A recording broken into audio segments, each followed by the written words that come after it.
दिन के उजाले में गोलियों की गूंज, एक माँ की आंखों के सामने उसकी बेटी की आखिरी सांसें। क्या प्यार इतना अंधा हो सकता है कि वो किसी की जान ले ले? आप देख रहे हैं ट्रू क्राइम इंडिया, जहां हम आपके सामने लाते हैं वो सच्चे अपराध जो सिर्फ घटनाएं नहीं बल्कि समाज का आईना है। तो तैयार हो जाइए, क्योंकि आज हम आपको सुनाने जा रहे हैं इशिता मलिक की दर्दनाक कहानी। एक ऐसी कहानी जहां प्यार ने धोखे और जुनून का सबसे खौफनाक चेहरा दिखाया। दोपहर के 2 बजे का समय, पश्चिम बंगाल के कृष्णानगर में एक आम सोमवार की दोपहर। इस दोपहर ने एक ऐसी काली स्याही छोड़ी जिसने एक घर की खुशियां हमेशा के लिए निगल ली। एक ऐसा पल जब प्यार, धोखा और जुनून की कहानी अपने सबसे खौफनाक मुकाम पर पहुंच गई। यह सिर्फ एक हत्या की कहानी नहीं, बल्कि समाज का आईना है। ये कहानी है एक ऐसे रिश्ते की जो प्यार से शुरू हुआ और जुनून की इंतहा पर खत्म हुआ।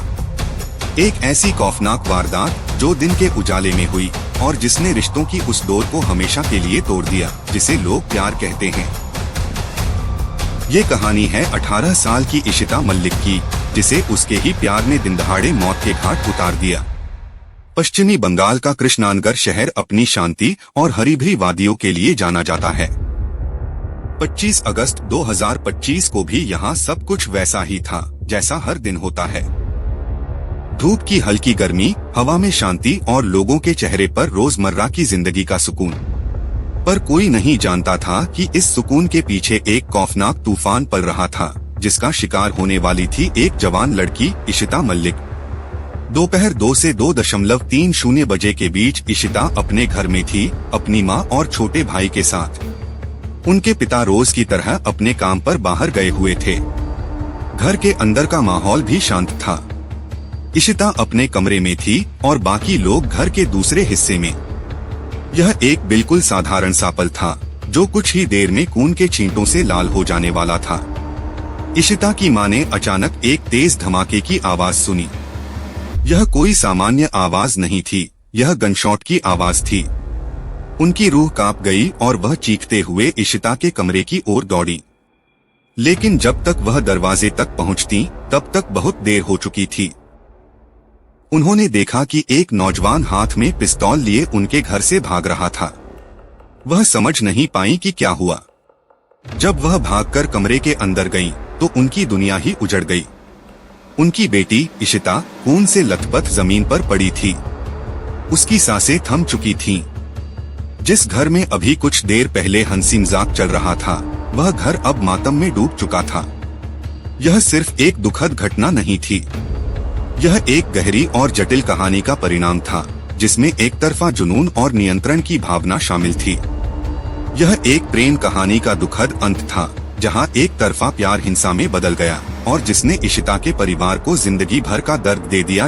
एक 18 साल की खूबसूरत और महत्वाकांक्षी लड़की, उसके माता पिता ने उसके लिए ढेरों सपने देखे थे। कुछ ही महीनों पहले उसने स्कूल पास किया था, एक और कॉलेज में उसने अपना पहला साल शुरू किया था। इशिता की जिंदगी बस अभी शुरू। वह महज एक नाम नहीं थी, बल्कि एक अधूरा ख्वाब थी। लेकिन इस नए अध्याय की शुरुआत से पहले इशिता की जिंदगी में एक और अध्याय था जो अब बंद हो रहा था। यह अध्याय था देशराज सिंह के साथ उसके रिश्ते का। दोनों कांचरापारा केंद्रीय विद्यालय में एक साथ पढ़ते थे। स्कूल के दिनों में ही उनके बीच एक रिश्ता पनपा था, एक ऐसा रिश्ता जिसे इशिता ने अब खत्म करने का फैसला कर लिया था। इशिता ने महसूस किया था कि यह रिश्ता उसके लिए सही नहीं था। देशराज के स्वभाव में वह बात नहीं थी जो एक रिश्ते को आगे बढ़ा सके। उसके स्वभाव में एक ऐसी बात थी जिसे उसके दोस्तों ने शॉर्ट फ्यूज यानी बहुत जल्दी गुस्सा आने वाला स्वभाव बताया था। इशिता ने शायद भांप लिया था कि यह रिश्ता जहरीला हो सकता है और उसने अपने भविष्य के लिए, अपनी खुशियों के लिए इस रिश्ते को खत्म करने का साहसी फैसला लिया। इशिता का यह फैसला, जो एक तरह से आजादी की ओर उठाया गया एक कदम था, वह देशराज को मंजूर नहीं था। वह इस अस्वीकार को बर्दाश्त नहीं कर पाया। उसके लिए यह एक अपमान था। उसके लिए इशिता पर उसका हक था। वह अपनी मर्जी से इस रिश्ते को खत्म नहीं कर सकती थी। देशराज के लिए इशिता का अपनी मर्जी से रिश्ते को तोड़ना उसके अहंकार को ठेस पहुंचाने जैसा था। इशिता का यह कदम उसके लिए उसके मर्दानगी पर एक हमला था, एक ऐसी गलत सोच जिसने उसे एक खतरनाक मोड़ पर ला खड़ा किया। देशराज जुनून की काली परछाई। देशराज सिंह 18 से 21 साल की उम्र का एक लड़का, दिखने में सामान्य लेकिन अंदर से एक गहरे जुनून का शिकार। उसका परिवार भी साधारण था। उसके पिता राघवेंद्र प्रताप सिंह एक सीमा सुरक्षा बल BSF के जवान थे। देशराज अपनी मां और बहन के साथ कांचरापारा के एक किराए के घर में रहता था। इशिता का बड़ा भाई उसे जानता था, इसलिए देशराज का उनके घर आना जाना लगा रहता था। जब इशिता ने उससे रिश्ता खत्म करने की बात कही तो देशराज ने इसे अपनी मर्दानगी पर हमला समझा। उसने इस बात को बहुत दिल पर लिया। वह इस रिश्ते को किसी भी कीमत पर खत्म नहीं होने देना चाहता था। इस अस्वीकार ने उसके अंदर बदले की भावना को जन्म दिया।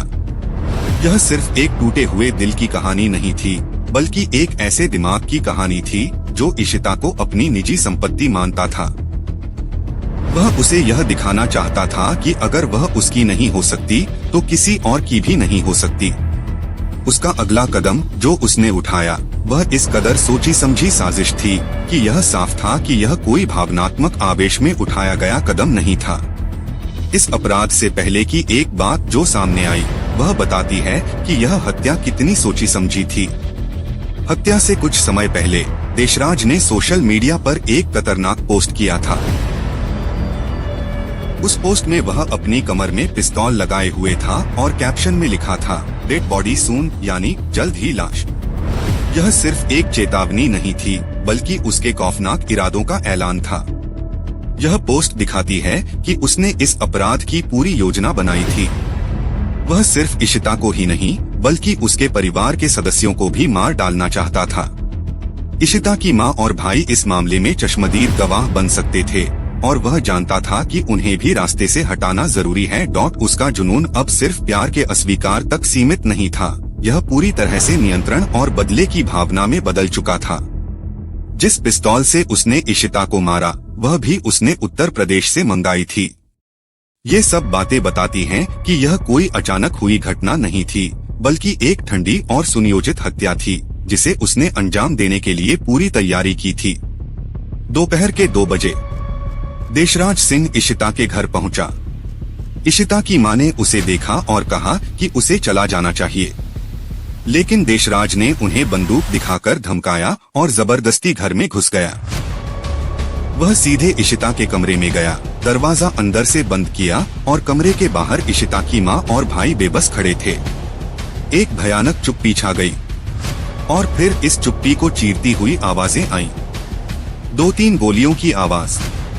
गोलियों की आवाज सुनते ही इशिता की मां और भाई सिर्फ चीखें ही निकाल पाए। वे जानते थे कि अब कुछ भी सही नहीं हो सकता। देशराज तेजी से दरवाजा खोलकर भाग गया। उसके हाथ में अभी भी वही पिस्तौल थी। जैसे ही वह भागा, इशिता की मां चीखती हुई कमरे में दौड़ी। उन्होंने देखा कि उनकी बेटी, उनके सपने जमीन पर खून से लथपथ पड़े थे। इशिता को 2 बार गोली लगी थी, एक उसके सिर में। वह तुरंत खून के तालाब में गिर गई थी। इस दिल दहला देने वाले दृश्य के बाद मां ने 2 गोलियों के खोखे भी जमीन पर पाए। इशिता को तुरंत शक्तिनगर जिला अस्पताल ले जाया गया, लेकिन वहां डॉक्टरों ने उसे मृत घोषित कर दिया। इशिता की मां के दिल में न सिर्फ अपनी बेटी को खोने का दर्द था, बल्कि उस भयावह दृश्य को देखने का भी दर्द था। वह मीडिया के सामने आई और दर्द से चीखती हुई कहा, मैं चाहती हूँ कि वो उस आदमी को ढूंढे और उसे फांसी दे, क्योंकि उसने मेरी बेटी को मुझसे छीन लिया है। उनकी यह पुकार पूरे देश में गूंजी। यह सिर्फ एक मां की पुकार नहीं थी, बल्कि हर उस परिवार की पुकार थी जिसने ऐसे खौफनाक अपराधों में किसी अपने को खोया है। एक भगोड़ा और एक झल की इशिता की हत्या के बाद पुलिस तुरंत हरकत में आई।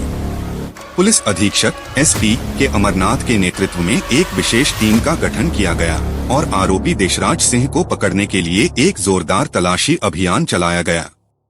देशराज घर से भाग गया था। पुलिस को संदेह था कि वह अपने पैतृक स्थान उत्तर प्रदेश के देवरिया भाग गया है। यह एक सीधी सादी तलाश नहीं थी, बल्कि एक जटिल और पेचीदा मामला था। पुलिस को जल्दी ही यह एहसास हुआ कि देशराज को उसके परिवार और रिश्तेदारों का पूरा समर्थन मिल रहा था। यह अपराध सिर्फ एक लड़के का काम नहीं था, बल्कि एक सोची समझी साजिश का हिस्सा था, जिसमें उसके परिवार के लोग भी शामिल थे।